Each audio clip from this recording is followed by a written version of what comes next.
Hello YouTube, welcome to my channel. और आज हम एक किताब के बारे में बात करेंगे, लेकिन उससे पहले चैनल को सब्सक्राइब कर लीजिए क्योंकि चैनल अभी नया है तो बहुत सारा सपोर्ट दिखाइए।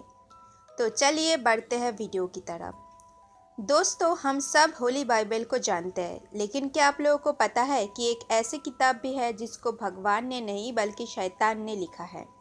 मैं बात कर रही हूँ डेविल्स बाइबल की, जिसका असली नाम है कोडेक्स गीगास। ये किताब कोई नॉर्मल किताब की तरह नहीं दिखता है, क्योंकि ये किताब करीब 36 इंच लंबी है, 20 इंच चौड़ी और 8.7 इंच मोटी है और इसकी वेट लगभग 74 किलो है।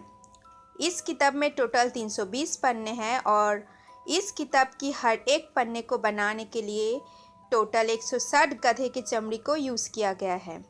और एक इंटरेस्टिंग फैक्ट ये है कि आज के तारीख में इस किताब की आखिरी 10 पन्ने गायब हैं, जिसमें लोगों का कहना है कि उस 10 पन्ने को जानबूझकर निकाला गया है क्योंकि उस पर कोई एंटी क्राइस्ट या खुद शैतान को बुलाने का विधि लिखा हुआ था। और अब बात करते हैं कि ये किताब आखिर कहाँ से आया और किसने लिखा। तो ये बात है सन 1648 की, जब स्वीडिश आर्मी ने वार में प्राग को लूटकर वापस आ रहे थे, तो उस लूटे हुए खजानों के साथ एक किताब भी आया था और वो था डेविल्स बाइबल। पहले लोगों को लगा था कि ये बस एक हिस्ट्री के बारे में लिखा हुआ किताब होगा, और जो कि ना काफ़ी हद तक सच भी है, क्योंकि इसमें बाइबल, जूइश वार, इन सब के बारे में लिखा हुआ था। लेकिन सबसे बड़ा सवाल, आखिर इसका नाम डेविल्स बाइबल कैसे पड़ा। तो इस किताब को ये नाम इस पर छपे इस डेविल्स की चित्र के वजह से दिया गया है। ज़रा ध्यान से देखिए इस चित्र को। इसका शरीर किसी इंसानी शरीर जैसा है, लेकिन इसका सर किसी शैतान की तरह है और सिर के ऊपर 2 सींग है। इसके दोनों हाथ पैर में बस 4 ही उंगलियां हैं और उस पर बड़े बड़े नाखून हैं जिस पर खून लगे हुए हैं। और इसके 2 जीभ है जो दर्शाते हैं कि शैतान धोखेबाज है। दोस्तों, इस किताब पर पूरे के पूरे बाइबल लिखा हुआ है, ये तो सच बात है, लेकिन इसके साथ ही इस पर ब्लैक मैजिक करने की विधि, एक्सोर्सिज्म, कैनिबलिज्म जैसी और भी बहुत सारी अजीब अजीब चीज़ें लिखे हुए हैं। और अब आते हैं कि आखिर इस किताब को किसने लिखा है। तो ये बात है करीब 13th सेंचुरी बोहेमिया की, जो कि ना अभी चेक रिपब्लिक में है। उस समय किसी भिक्षु या मॉन्क को कोई अपराध की वजह से मृत्युदंड दिया जा रहा था, तो उसने अपने आप को बचाने के लिए राजा से कहा कि वो एक ऐसी किताब लिखेंगे जिसमें पूरी दुनिया के हिस्ट्री और इस राज्य की शान को दिखाया जाएगा। तो राजा मान जाते हैं, क्योंकि उनको भी पता है एक रात में ऐसा कुछ कर दिखाना नामुमकिन है।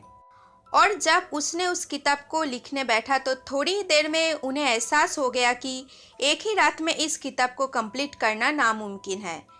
तो उसने इबादत की, नहीं कोई भगवान से नहीं बल्कि शैतान से, खुद लूसीफर से इबादत की।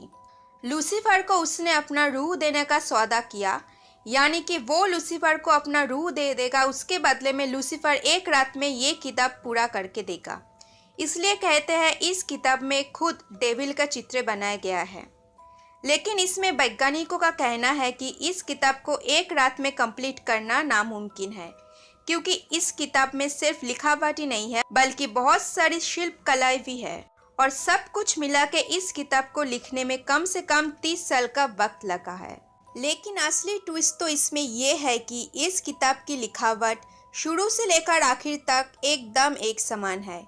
पर अगर किसी इंसान ने 30 साल से एक किताब को लिखा है तो उसकी लिखावट बदलना तो लाजमी है, जिसके कारण से इस किताब को एक बहुत बड़ा रहस्य माना जाता है। मौजूदा वक्त में ये किताब अभी स्टॉकहोम पैलेस की लाइब्रेरी में है और इस किताब को लेकर डिस्कवरी चैनल में एक डॉक्यूमेंट्री भी बनाया गया है। अगर कोई देखना चाहता है तो देख सकता है। तो दोस्तों, आपको क्या लगता है आखिर इस किताब की रहस्य क्या है? Please let me know in the comment section. और अगली बार मिलता है एक और इंटरेस्टिंग वीडियो के साथ। तब तक टाटा एंड बाय बाय।